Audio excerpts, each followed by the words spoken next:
معزز سامعین گرامی قدر، ہم ایک نام نہاد ایسے اسلامی معاشرے میں جی رہے ہیں کہ جو نام کا تو اسلامی ہے اور ایسی ریاست میں جی رہے ہیں جو بے شک ریاست تو اسلامی ہے، لیکن ہمارے اپنے اعمال، ہماری اپنی کرتوتیں اسلام سے مطابقت نہیں رکھتی۔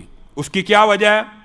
ایک اسلامی ریاست کے اندر، ایک اسلامی معاشرے کے اندر کیا آج ہمیں یہ تبلیغ کرنے کی ضرورت ہونی چاہیے تھی کہ 14 فروری آ رہا ہے، فحاشی اور عریانی اور بدماشی کا عالمی دن آ رہا ہے؟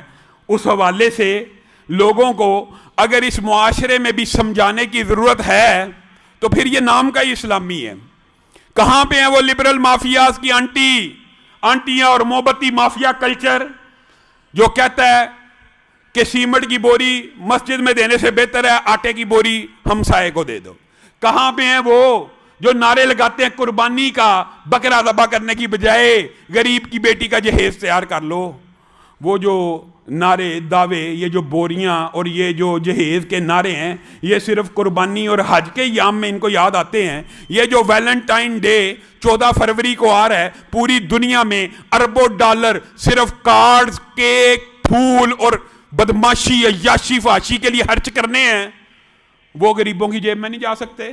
اس سے غریب کی بیٹی کی شادی نہیں ہو سکتی، اس سے جہیز تیار نہیں ہو سکتا؟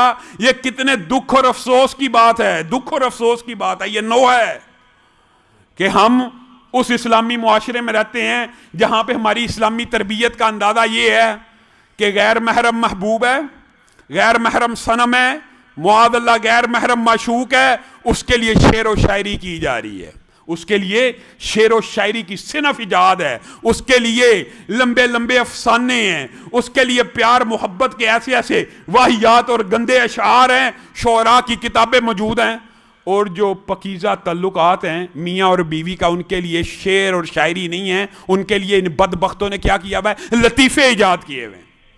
یہ ہماری اسلامی معاشرہ، یہ ہماری اقدار ہیں کہ غیر محرم صنم کے لیے شعر و شاعری کی صنف ہے، اور حلال پکیزہ پوتر محترم احترام والے رشتوں کے لیے آپس میں لطیفے ہیں۔ یہ ہمارے معاشرے کا المی ہے۔ میرے بھائیوں، یہ کہاں سے کلچر آیا؟ یہ ویلنٹائن، اس کی اگر آپ تاریخ اٹھا کر دیکھیں تو مذاہب کے اندر عیسائی بھی مذہبی طور پہ اس کو ناپسند کرتے ہیں۔ مذہب کیسے ہو سکتا ہے؟ کون سا مذہب ہے جو فحاشی اور عریانی کو، بغیرتی کو پسند کرتا ہو، بدماشی کو کون سا مذہب پروموٹ کرتا ہے؟ کوئی نہیں کرتا۔ یہ خود ساختہ باتیں ہیں، یہ من گڑت فلسفے ہیں۔ یہ ویلنٹائن، سینٹ ویلنٹائن، اس کے حوالے سے تاریخ میں متعدد واقعات ہیں۔ ایک جو مشہور واقعہ ہے، اس کو جیلر کی، بدبخت کو جیلر کی بیٹی سے محبت ہو گئی اور اس نے پھر ایک لیٹر لکھا تھا، فرام یور ویلنٹائن، وہاں سے یہ دن ایجاد ہوا۔ یہ سفلی جذبات کا دن ہے، یہ شہوات کا دن ہے۔ کون اس سے بڑا بدبخت ہوگا جو اس دن پھول خریدے گا، پھول بیچے گا، پھول تحفوں میں دے گا؟ یہ پھول اسلام کے اندر غیر محرم رشتوں کے لیے ہیں۔ بتائیے، جس اسلام میں لا تقربوا الزنا، بتائیے قرآن پاک میں، ہاں ٹھیک ہے زنا نہیں کرنا چاہیے، یہ احادیث تو ملتی ہیں، لیکن قرآن تو اس سے پہلے کی بات کرتا ہے، لا تقربوا الزنا، زنا کے قریب بھی نہیں جانا۔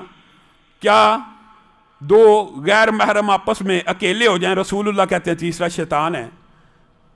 جس اسلام کے اندر خوشبو لگا کے عورت بازار میں نکلے، لوگ اس کی طرف متوجہ اور رسول اللہ اس کو کہیں گویا یہ ایسی ہے، ایسی ایسی ہے، یعنی بری عورت ہے۔ بتائیے، اس اسلام کے اندر غیر محرم رشتہ آپس میں ایک دوسرے کو محبت کے تحفے تحائف بھیجے، آپ کے سامنے وہ حدیثیں نہیں آتی اور قرآن کی آیت ہے؟ وہ اس سے بڑا بدبخت ظالم کون ہے جو معاشرے میں فحاشی اور عریانی کو فروغ دینا چاہتا ہو؟ اور آپ کو پتہ ہے یہ حدیث بھی صحیح ہے کہ قرآن کی آیت بھی ہے کہ ایسے نرم آواز میں، غیر محرم سے نرم آواز میں بھی بات نہیں ہونی چاہیے، ایسی آواز ایسی لوچدار نہیں ہونی چاہیے کہ اس کے دل میں مرض پیدا ہو، وہ آپ کی طرف متوجہ ہو۔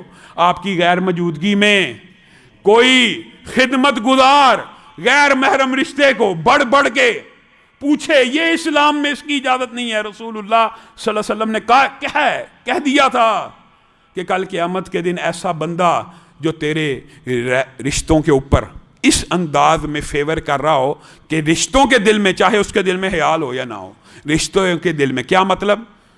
ایک بندہ کسی کی ڈیوٹی لگا کے گیا، میں سفر پہ جا رہا ہوں اور میرے گھر والوں کا خیال رکھنا۔ اب وہ بندہ اس کی ذمہ داری یہ ہے کہ گھر والوں کا خیال رکھے، جب وہ کوئی چیز منگوائیں دے دے، وہ بار بار کالیں کر رہا ہے، بار بار بیلیں بجا رہا ہے، بار بار گھر کی دستک دے رہا ہے کہ میرے لائق کو خدمت، میرے لائق کو خدمت، اگرچہ وہ اخلاص سے کر رہا ہو، لیکن اس کا انداز یہ ہو کہ گھر والی کے دل میں یہ خیال پیدا ہو کہ یہ جتنی میرے خامن نے ڈیوٹی لگائی ہے اس سے بڑھ کے کر رہا ہے، یہ اس سے بڑھ کے کر رہا ہے۔ حدیث کے الفاظ یہ ہیں، کل قیامت کے دن اس بندے کو کھڑا کیا جائے گا اور اس کے خامن کو کہا جائے گا جب تو اللہ کے راستے پہ نکلا تھا تو اس نے تیرے گھر والوں کو صرف یہ کہا تھا، برائی کوئی نہیں کی، برا کچھ نہیں کہا، صرف یہ وسوسہ تیرے گھر والوں کے دل میں ڈالنے میں کامیاب ہو گیا تھا کہ یہ بندہ میری زیادہ فیور کرتا ہے، جا یہ تیرے سامنے کھڑا ہے، اس کی یہ نیکیوں کی کتاب ہے، جتنی نیکیاں چاہتا ہے اس میں سے لے لے۔